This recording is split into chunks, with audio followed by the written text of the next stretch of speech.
The headline medical stories that affect you and your family. This is What's Happening in Health, sponsored by Mayfield Brain & Spine. Morning, everybody, and welcome to What's Happening in Health. We have a great hour of hope and healing today. So glad you're with us. We want to begin today with our brain health. The American Stroke Association wants all of us to know how to lower risk. So here to talk World Stroke Day, we want to talk to Dr. Lauren Menzies. She is with UC Health, and we have a stroke survivor who has a wonderful story that will inspire you. Her name is Sandra Minke. Great to have you back. Can't wait to hear more. And each year, the Aubrey Rose Foundation is a special event. It's called Let's Dance for the Heart of It. But this year, it's extra special. So Executive Director Nancy Hollenkamp and Lauren Williams joining us. She is a scholarship recipient. They're here to share more about how all this comes together. But first, a quick headline for you today on your brain health from Mayfield Brain & Spine. You know, alcohol can raise the risk of memory problems, dementia, other risks. But some good news. Now there is evidence that those popular weight loss drugs, such as Ozempic and Wegovy, may also reduce alcohol addiction. Study from the Fralin Biomedical Research Institute found the GLP-1 drugs slow the speed at which alcohol enters the bloodstream. That means it also slows the impact on the brain. Researchers say if alcohol does take longer to take effect, it can lead to less alcohol abuse. And speaking of our brain health and Ask a Nurse today, we're asking how the body and the brain are connected and why fitness that works both of these at the same time makes a difference. These are all volunteers who participated in a study at Activate Brain and Body Fitness in Montgomery. Students at the University of Cincinnati followed them for 12 weeks and compared those who got just body workouts to those who added a brain task to those workouts. And sure enough, our dual task crew actually saw higher physical performance, higher cognitive performance, and higher dual task performance. Now the next step is to explore brain imaging. It will tell them why this dual group doing tasks like you see here had this better brain stamina. In your So Vein today, we continue the brain theme. Your vascular health and your cognition also related. And a few diet changes can help both, according to new research. Nuts and berries in your diet can help the brain. These may provide nutrients such as vitamins, minerals, fiber. They have healthy fats, and they've been shown to have potential in brain health in recent studies. One study called the Pointer Study shows that diets that incorporate these foods, the Mind diet, the Mediterranean diet, improve cognitive function and can also delay neurodegenerative diseases. In Healthy Innovations today, before we finish our top segment here, Miami University in Oxford has reached a milestone. It has a partnership with the Cleveland Clinic. Miami provided this video of the naming ceremony for the Cleveland Clinic Health Sciences Wellness Facility. And earlier this year, this partnership was formed to advance education in what they call quantum computing and to elevate Ohio's position in this field. Since then, Miami has established a Bachelor of Science degree in quantum computing. The program is believed to be the first of its kind nationwide, focused on software aspects of the field, and this likely will be used in healthcare. All right, teaching sign language to very young children, how this can lead to better communication down the road. Plus, recognizing the signs of a stroke in order to get proper treatment. We're going to talk to Dr. Menzies and to Sandra coming up on What's Happening in Health. This portion of What's Happening in Health is sponsored by Life Enriching Communities and Hawksworth.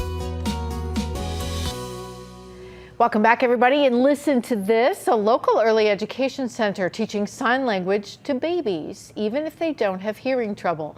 The learning experience teaches children as young as 6 months old American Sign Language so they can better communicate with parents. They can use signs and gestures that are introduced to children, and they do this through colorful cards, and then what they learn is incorporated throughout the day, including interaction with teachers and younger children. They learn about a word a month. Older kids learn 52 words then throughout the year. Some of them don't talk yet, and it really builds them to encourage to say, hey, I really need something right now, and they're not being able to vocalize it, but they're able to use different ways to communicate with that. And research does show that infants who are exposed to sign language speak earlier, also have larger vocabularies, and they understand more words by the age of 2 compared to those who are not exposed to this sign language. All right, and now to our wonderful team from UC Health and the American Stroke Association. Tell us who you are and what you do. Hi, I'm Dr. Lauren Menzies. I'm one of the vascular neurologists, one of the stroke doctors at the University of Cincinnati. So you are busy all the time. Stay pretty busy, definitely. Yeah, but one of the things we know is that your team has sort of had a leading role in this locally, worldwide. Tell us just a little bit about that focus. Yeah, the University of Cincinnati has been one of the global leaders in stroke care for a long time. We're one of the oldest stroke teams in the nation. We pioneered the definitive treatments for acute stroke, and it's really what brought me from my home back in Virginia to Cincinnati. I came here specifically to be part of this team.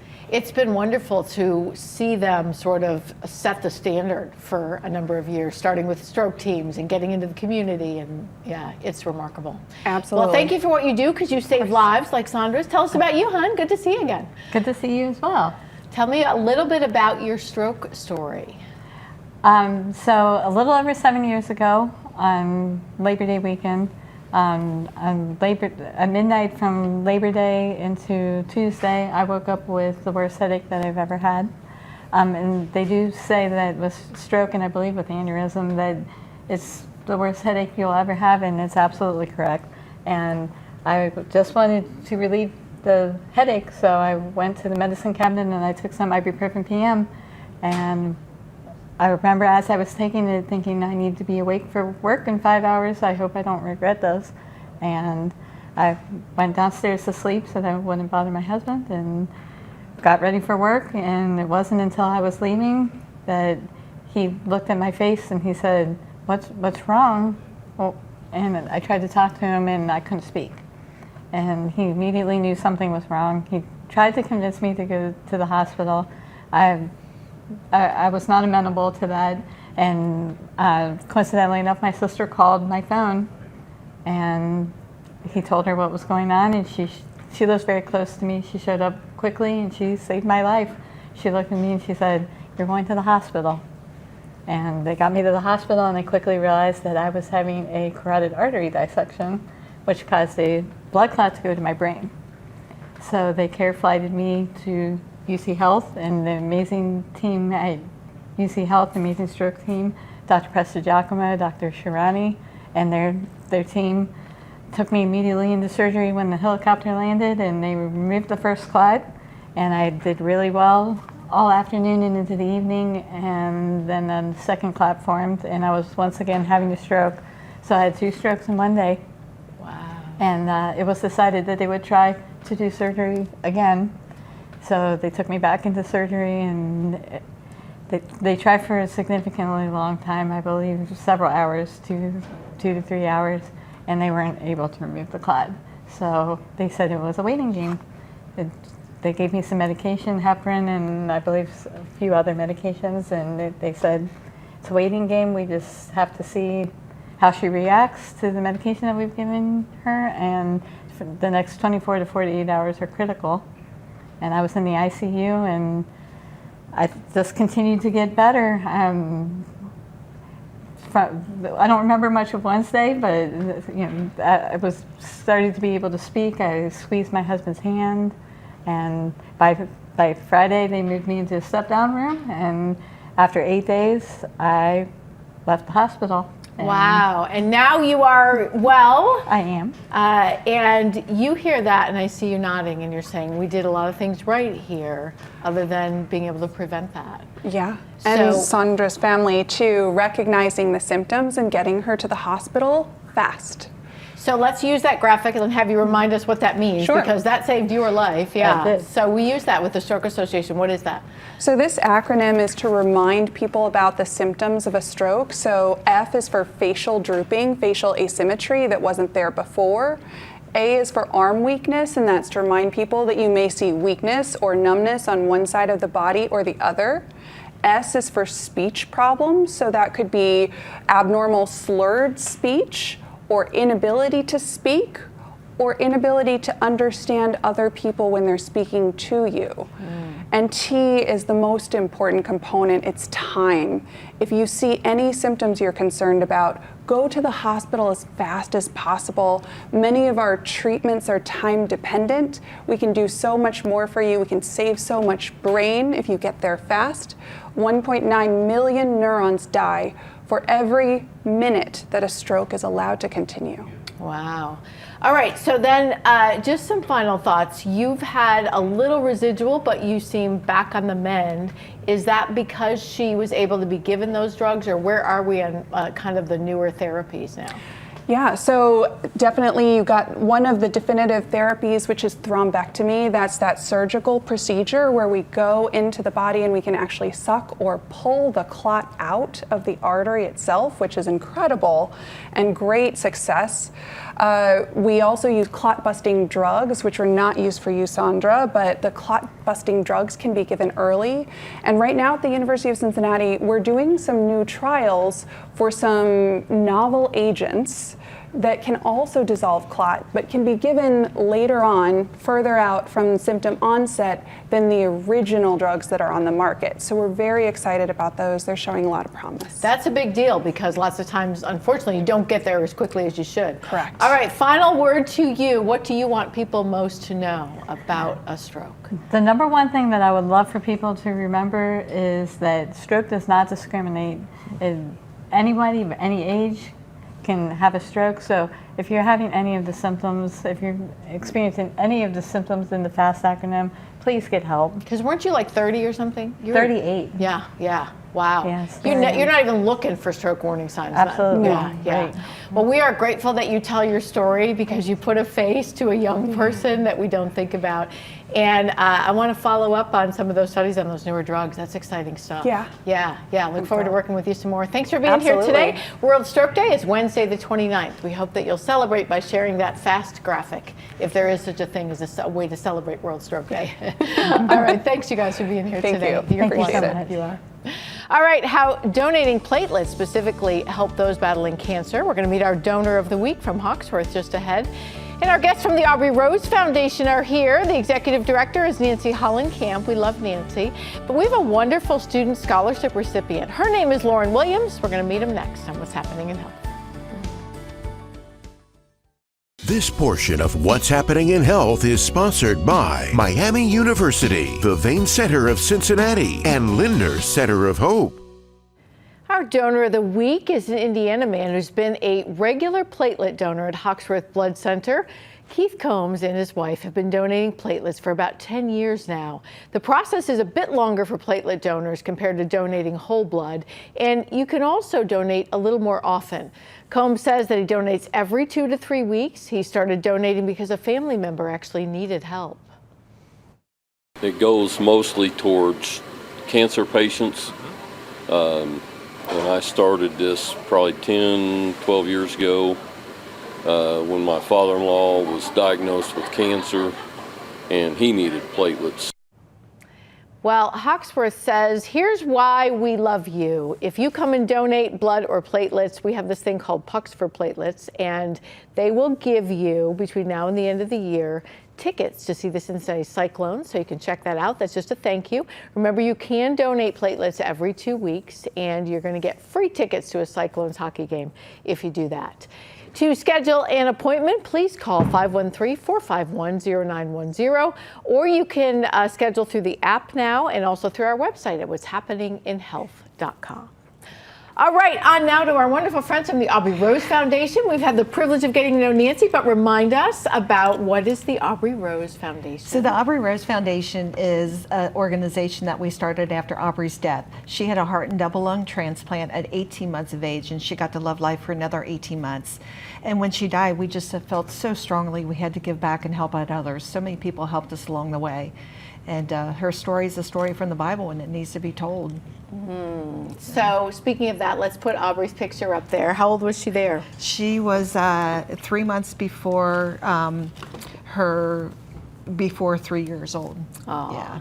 So you have started this organization, and let's just, before we meet our student, tell us how you help these students through it. So what we do is we give out scholarships to 8th graders going on to private high school, and our scholarship application process is going to be opening up next week.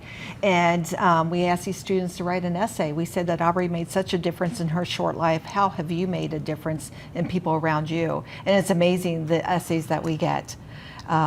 It's really neat, and it's really hard because we get like 300 essays and we have to narrow it down to about 25. And so we have a committee, and one of our committee members is a board member who used to be a scholarship recipient of ours, and she's tougher on these kids than I am. So, yeah. So you must have done something that kind of stood out there, but you brought Lauren because she's done some amazing things. Oh, Lauren is an amazing, amazing student. And so she got her scholarship 2 years ago, and we have a thing that we call it an above and beyond scholarship recipient. And that's somebody who has gone above and beyond and did extra things. And so she went to her masses last year and talked about Aubrey because we have a Challenge Your Heart where we assign a child that we're trying to help to every scholarship recipient. And so she wanted to raise money for this child, and so she did. She did amazing, knocked it out of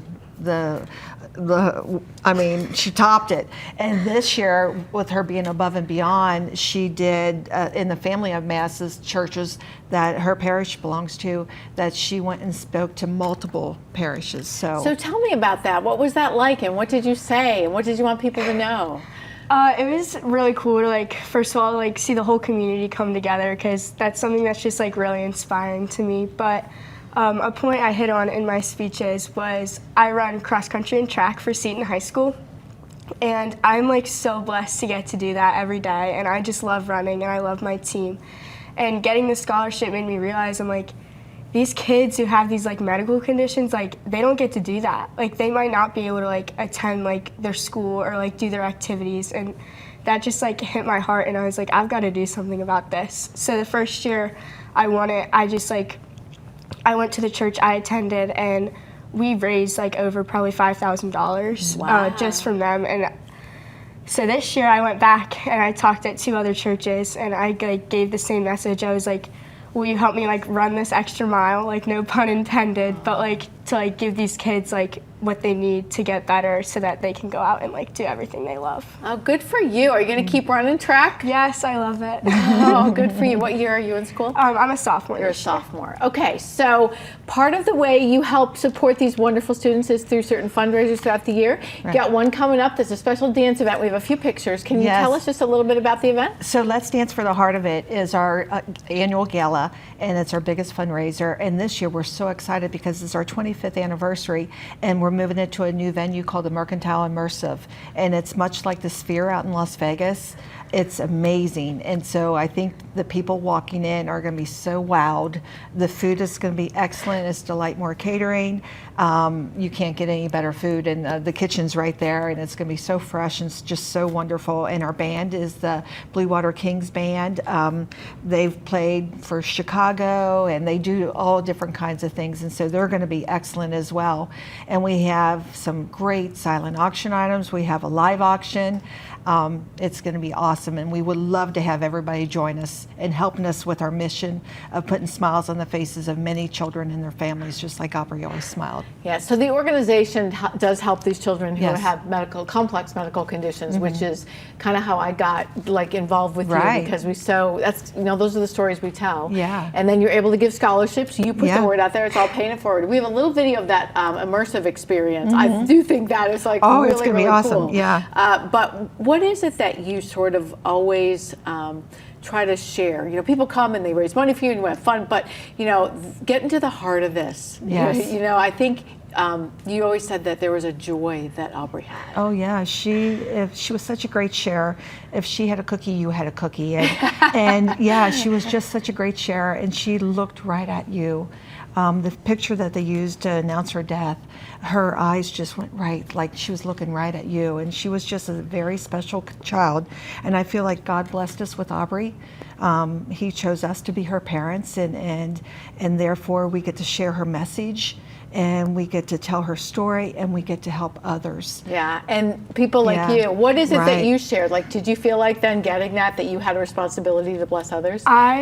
I'm very strong in my faith, and Seton really fosters that faith, but I just knew, like, it really felt like a calling from God when I won this scholarship and found out what I had to do. I was like, this is what he wants me to do, and, like, this is my calling. And especially, like, going to churches and, like, talking at masses, like, the power of community and the faith is so strong. And, like, they foster it, like, schools foster it. It's just, like, amazing to see, like, what can happen, like, when we all come together and do something. And it's all about thanking people too. We thank you truly because you're helping us help these children. And Lauren had a special thank you for the people that donated for her. I did. When they came up and like donated to me, whatever the amount was, it didn't matter. I gave them a little wooden keychain and it had a Bible verse on it because I think that just like helps to remind people like you're doing this for a good cause and like it's all for you. And this one's for you. What's the verse? I think that one's Philippians 4:13. All things work together for good for them that love the Lord. Yes, you got it. All right, I got mine. I'm going to be out there to help host this event, but we want to make sure you know when it is. It's coming up on November the 15th at the Mercantile Immersive Experience. We're excited to have a new venue, but we'll put all the details at what'shappeninginhealth.com. We'll be putting the word out. Thanks for sharing your story, and most importantly, just thanks for blessing other people. You know, lots of kids are just sitting in playing video games. You're out there changing the world. Lucky us. All right, thanks, Nancy. Thank you. We appreciate it. Thank you. All right, coming up, we're going to compare weight loss surgery to the new popular weight loss drugs, and we'll hear about a new study that tells you what's better in the long run. And look who's in the house. We welcome Luke back. He's from McGlasson Farms. He is going to tell us just a little bit more about those pumpkins, how to pick the perfect pumpkin for your needs, coming up on What's Happening in Health. This portion of What's Happening in Health is sponsored by Network for Hope and William E. Hesch Law. In your Healthy Rights today, you have the right to know that weight loss surgery may have an advantage over certain weight loss medications when it comes to long-term health. Researchers at the Cleveland Clinic that provided this video looked at more than 4,000 patients with diabetes who were also overweight. They then compared outcomes in those who were taking semaglutide or a GLP-1 medication to those who had bariatric or weight loss surgery. Both groups had improvements in heart health and metabolism, but we found that people who had bariatric surgery lost more weight, they had better diabetes control, and more importantly, they had better clinical outcomes. The surgery had lower risk of death from all causes. Researchers speculate it's because the procedure alters your eating for life, but some people do choose to get off those medications, and that can change your eating habits over time. In Hope You Know, which is what we hope you know each week about your mental health, it does appear that friendship may be the best medicine, especially as you age. Researchers say that doing small favors for close friends, offering a ride, lending a hand, can boost happiness and give people a greater sense of purpose. A study at the University of Michigan found that older adults who provide practical help to close friends tend to experience more positive emotions in daily life.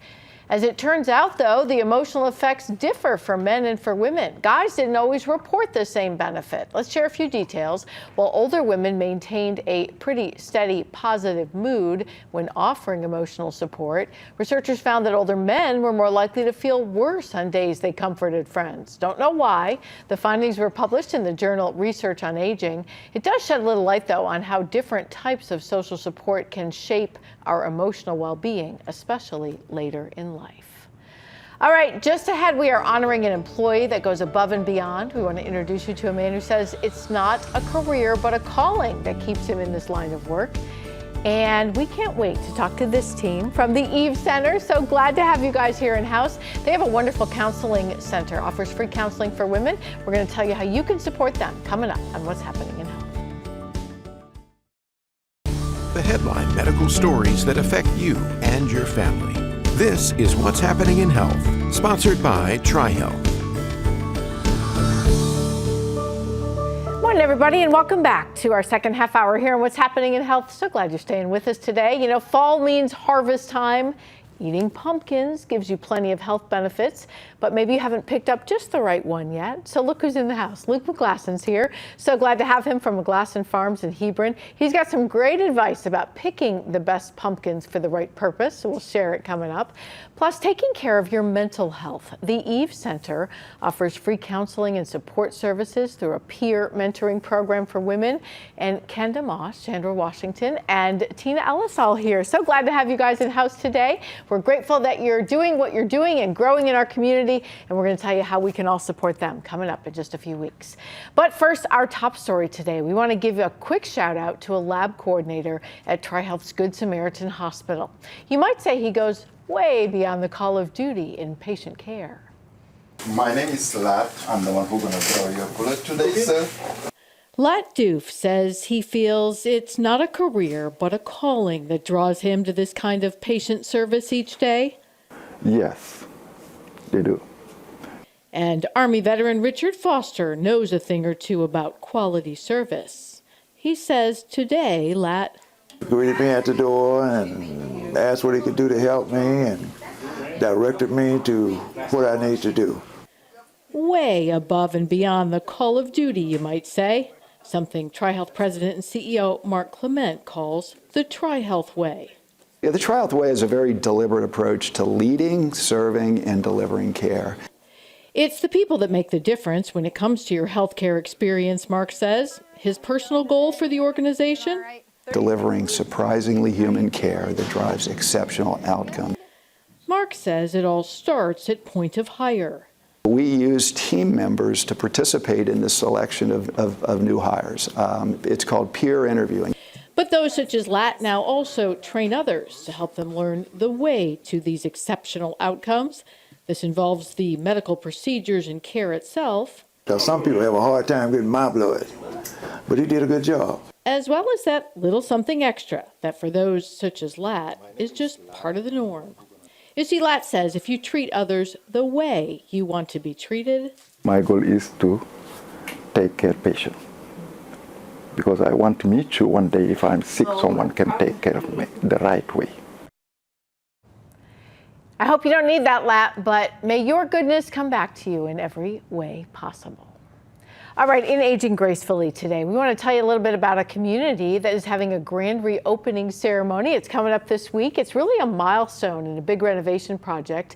The Greeno building is part of Twin Towers. We were out there for a cooking class. It's in College Hill. And one of many activities the residents do here is in like this big area where they're holding this cooking class. But they've now changed that whole area. They can accommodate residents' needs in a whole new way, especially when they require a different level of care.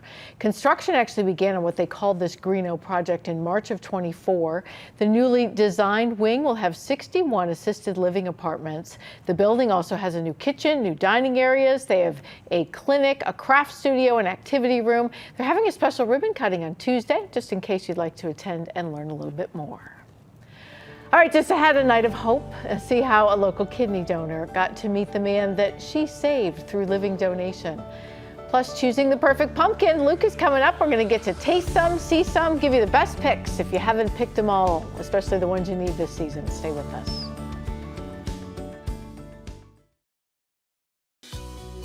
This portion of What's Happening in Health is sponsored by Metro. In Waiting for Life today, a former firefighter who was recently given the gift of life got to meet his perfect match this past week. And you might say there is nothing better. It was easy to see why at this recent Kentucky Night of Hope put on by Off the List. The organization helps those in need of a kidney transplant find a match for a living kidney donor. Carrie Lindner chose to become one of those donors last year and spoke at this event. And so I hope my story, like Maggie's story does, inspires and gives hope to somebody else in this room tonight. Thank you for listening. What Carrie didn't know is that with the help of Alaska Airlines, the former firefighter that had received her kidney flew in from Idaho to meet her and say thank you. And then, as this video provided by Off the List shows, Jeff Kaufman, her recipient, snuck to the stage so we could surprise Carrie. But I'm also told we have a really special guest in the room. Who might that be? I'm Jeff Kaufman, and I received Carrie's kidney. It was hard not to feel the sheer joy as these two strangers embraced. The night, a celebration of the kind of hope that comes from this kind of life-saving gift. We remind you can sign up online to become an organ donor, living or deceased. We have links to help you learn more inside the digital version of this story at what'shappeninginhealth.com. All right, if you know anything about this show, you know we are passionate about healthy foods. We want to welcome Luke back from McGlasson Farms. Yeah, Tell us a little bit about you. We have a roadside market and farm in Hebron, Kentucky, open every day of the week until Thanksgiving. If you need any apples, pumpkins, anything to cook your Thanksgiving dinners. Now, you have the last name of McGlasson, so you Yeah. grew up there, Yeah, you own, what do you do? Yeah, my brother and I operate the farm now. My parents are retired, and yeah, it's a family business. So, Yeah, well, we've had the privilege of going out there, and if you have not picked your perfect pumpkin yet this season, they make beautiful decorations. But this time of year, if you're picking up a pumpkin or you're maybe picking your own, grab one for good health, and here's why.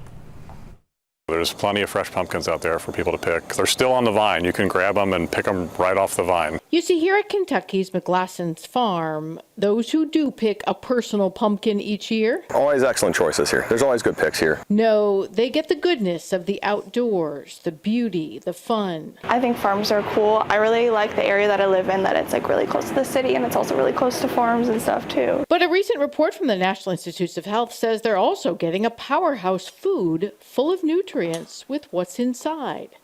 The flesh is packed with potassium to lower blood pressure, vitamin C to help your skin. It's also loaded with fiber to help you feel full for weight loss. It's also going to help stabilize the blood sugars, because when we have fluctuations in our blood sugars, that's what causes those hunger cues to occur. In addition, registered dietitians with the Cleveland Clinic, which provided this video, say the seeds are worth baking up as well. They're going to have extra protein in them. They're going to have potassium. They're going to have those extra vitamins, just like the actual flesh itself. They're also going to have crunch for great snacking. So go ahead, Luke McGlasson, the co-owner here at McGlasson, says, grab a big pumpkin for carving. As for eating, We have some varieties. We call them fairy tale pumpkins, Cinderella pumpkins. There's different names. They're kind of flatter and wider, and they're very solid. perfect, Luke says, for what's considered one of the healthier desserts, pumpkin pie, any way you slice it. That is considered the healthiest dessert when you look up like the nutrient profile, just so you know. I'm not advocating that you would eat the whole pie, but you know, we could. So one of the reasons I wanted you back is you said, oh, we have these Cinderella pumpkins, but I don't know which is which. So talk me through here. I brought what are called pie pumpkins, but they're honestly not the best for cooking in pies. I don't know how they got that name, but these fairy tale pumpkins, Cinderella pumpkins, they have different names. These are the best for eating. So this is a Cinderella pumpkin? These are both fairy tale or Cinderella pumpkins. That's why you always see them with in the pictures? Yeah, this is a more traditional, pumpkins looked like this for centuries until we started making them look more like that, you know, the orange and the better for carving and better for jack-o'-lanterns. But I cut this one so you can kind of see Oh yeah, it's like a deep see color. how the color's deeper, and you can see just how much, you know, meat there is to, you could probably make 10 pies out of one of these easily. Wow. So there's a lot more pumpkin to work with on a pumpkin like this, and they So taste this better. compared to like just a round A jack-o'-lantern pumpkin or a pie, those They're are thin. very thin walls. Yeah, not a lot to work with on this. So are these sweeter or is the flavor similar? I think they have a richer, you know, kind of deeper flavor. They're not really sweet. They're not going to be sweet like a butternut or a squash. That's kind of those are the best. Yeah. But I see these though with the lower sugars probably better for you anyway. So, yeah. Well, then you can add as much sugar as you want. So Cinderella pumpkins or fairy tale pumpkins are better for pies. Yeah. This is better for carving. Yes. And then we couldn't have you come and not talk about apple season because course. between now and the end of the year, they are the best. So what'd you bring? I brought wine saps. This is my favorite apple. I think it's the best apple in the world. Tell us about wine saps. They are another traditional variety. They've been around for centuries, and they're our number one seller, and we grow more wine sap apples than any other apple. And you said they're unique to the Midwest, right? Yeah, they're kind of regional. They're, Ohio and Kentucky grows a lot of wine saps. You won't really find them in other parts of the country. There's little pockets here and there, but they're not a widely grown apple anymore. They've kind of lost market to the other newer apples, but to me, there's no way that there's anything better than a wine I sap. would agree with you. And we have a newer health photojournalist. His name is Elvin, and he's an apple lover. So come here, Elvin. I want him to try a bite of this because the first time I ever had a wine sap apple, I just moved here years ago, and I had some friends that had a tree, and they were like, "Oh," so I climbed the tree and got an apple. I was like, "What are these? They're so sweet and juicy." Do you have a favorite apple now? I guess I'll go with Honeycrisp. Honeycrisp is hard to beat, but these might be better. All right, you try that. I'll try one with you. They're a little smaller, but they're really firm. Are they good? Mm-hmm. Juicy? Yeah. Juicy, now, They're a slight bit on the tart side of the scale, but that's, centuries ago, that's what apples weren't bred to be sweet back then. Now everybody wants everything sweet, but these have a little bit of tartness, which I think is really what makes them unique. That's kind of why I like Honeycrisp, because there's a little tartness in there. Yeah. Do you bake it all or anything like that with them? My or you mom just does. She also does apple pie. Oh, Mom, you heard it. Like right here. All right. Well, Luke, we can buy these at the farm. We want to let people know where to find you. Yeah, we're in River Road in Hebron. Yeah. And we have the address. Elvin, you were out there. Is it not a beautiful place? Beautiful place. Oh, thank you. Yeah. He didn't really want to come back. Yeah. Yeah. When we're out there shooting, there's something magical in the air. You're open every day. You sell these. Can you still pick anything? Or? We're still doing pick your own pumpkins. Unfortunately, the apples have all been picked already, but there's still plenty for sale. We just have them all picked You probably have to get them sooner or later. So. Well, you've had a great season. Thanks for being bold and trying that. These won't last long. We'll have enough to get to Thanksgiving. We'll be open every day until Thanksgiving, so hopefully I think we'll make it right to the wire. Thank you for coming in, bringing this, clearing Thank it up. Thanks for trying, being bold with healthy foods. If you haven't tried a wine sap, you have to go usually to a market to find them. You won't find as many in the supermarket. We appreciate you. Thanks. Yeah, thank you. Thanks, Alvin. All right, coming up, could moving be one of the secrets to happiness? We're going to share new research ahead. And Kenda, Chandra, and Tina are all here from the Eve Center. Shanda is her name, sorry about that. And they're going to tell us a little bit more about an organization that helps women who need support and counseling. Stay with us on What's Happening in Health.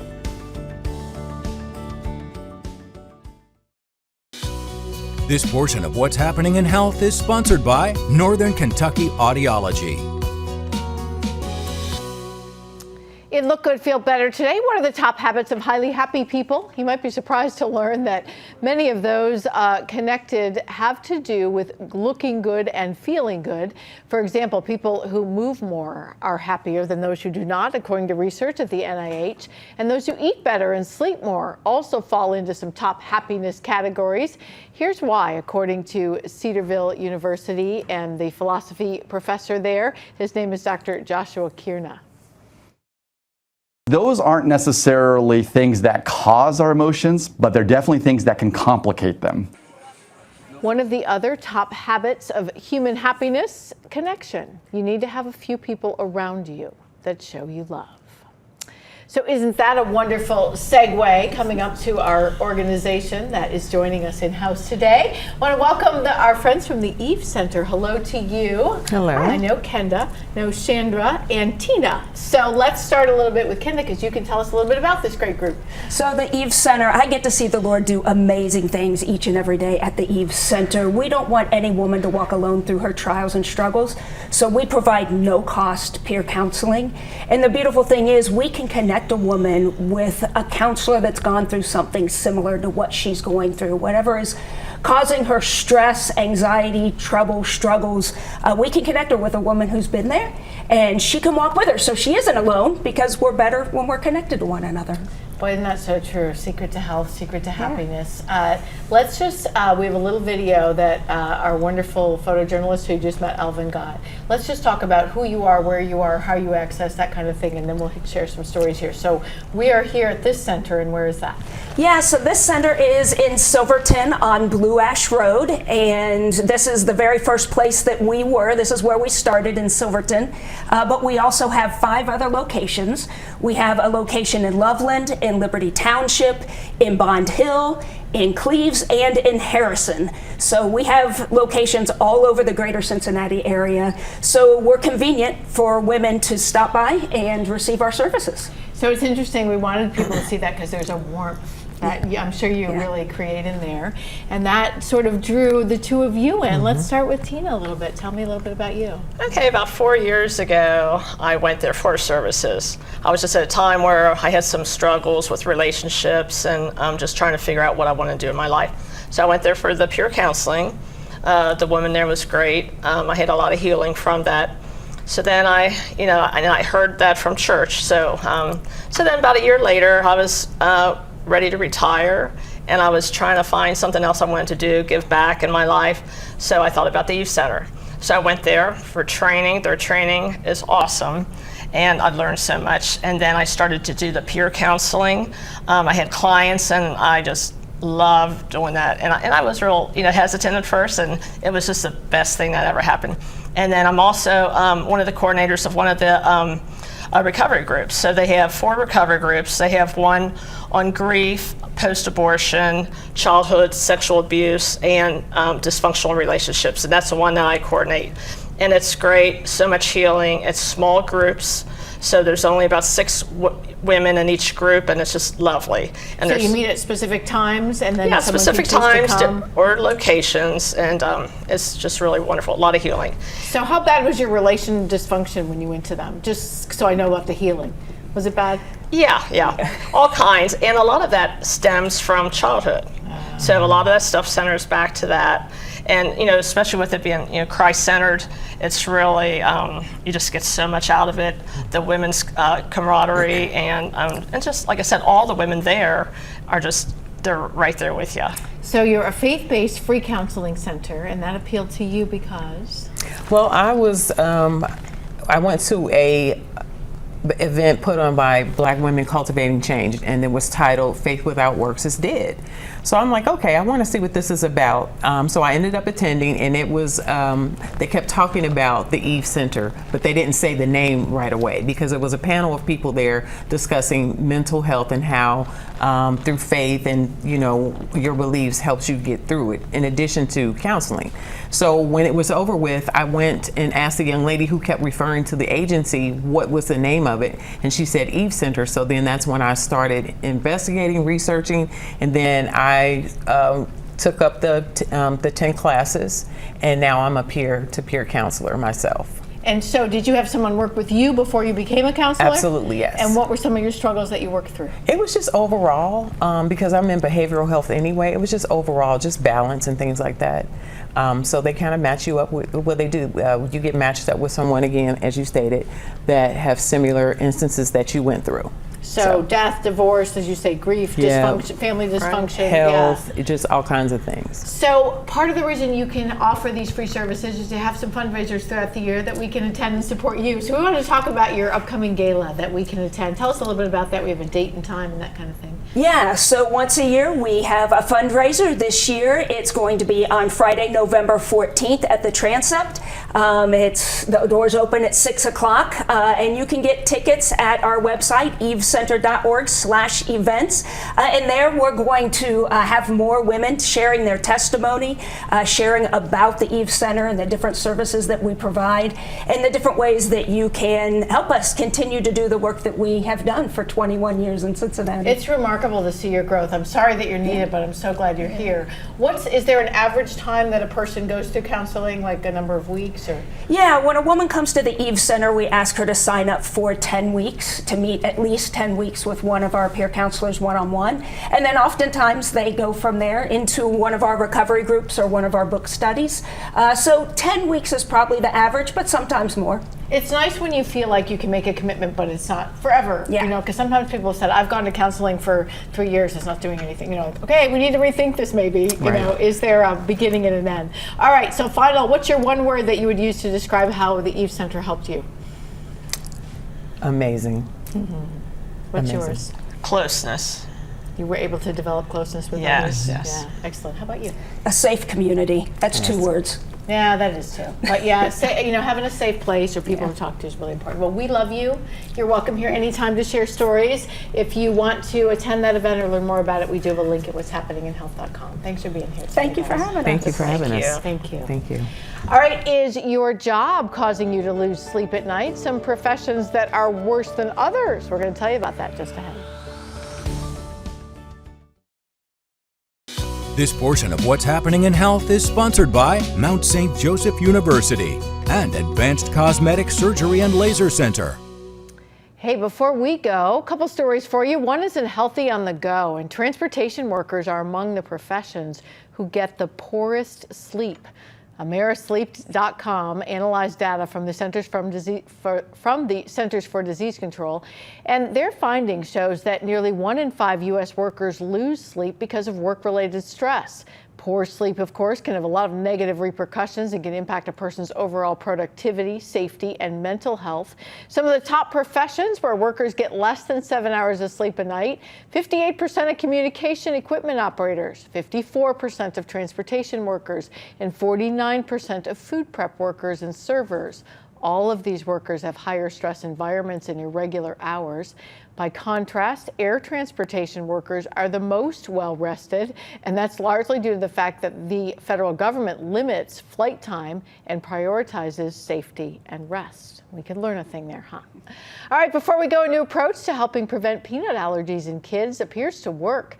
Children's Hospital of Philadelphia says food allergy rates among children are declining since new guidelines went into place, and those new guidelines advise parents to actually introduce peanuts to infants early, which is shown to lower the risk of developing peanut allergies by more than 80%. All right, that is it this week for What's Happening in Health. We are back same time next week. We hope that you will be too. Until then, everybody, stay well and stay tuned.